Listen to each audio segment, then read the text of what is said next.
लाडकी बहीण योजनेतून 8 लाख महिलांना जे आहे आता फक्त महिन्याला 500 रुपये मिळणार आहे, कारण सरकारचं दावा आहे की त्या महिला केंद्र आणि राज्य सरकारच्या इतर योजनांचा फायदा घेतात, त्यामुळे त्यांना 1,500 ऐवजी फक्त 500 रुपये. नाही, ज्या वेळेस ही योजना लागू केली त्यावेळेस सरकारची बुद्धी भ्रष्ट झाली होती का? सरकारची बुद्धीला लकवा मारला होता का?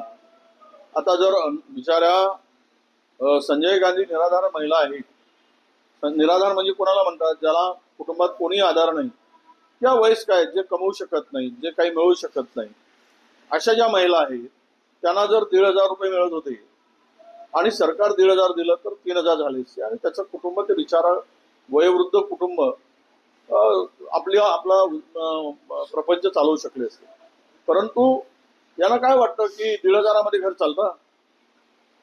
या सरकारच्या या 8 लाख महिलांना 1,500 ऐवजी 500 रुपये देत असताना यांच्या दूरदृष्टीची कीव यावी लागते, यांच्या विचाराची कीव करावीशी वाटते. अरे, ज्यांना निराधारांना जर 1,500 रुपये मिळत असतील सरकारकडून, राज्य आणि केंद्राकडून, तर तुम्हाला तिथेही खुपतं आणि दुखतं आणि त्यांना मात्र 500 रुपये देण्यासाठी तुम्ही वरून 500 रुपये देताय, कारण 1,000 रुपये सरकारकडून मिळतात म्हणून. हे फार दुर्दैव आहे.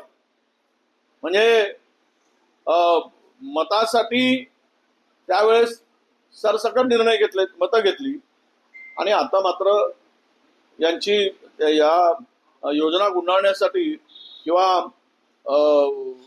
तिजोरीवरचा ताण कमी करण्यासाठी अशा प्रकारच्या क्लुप्त्या लढवणं हे निंदनीय आहे असं मी मानतो.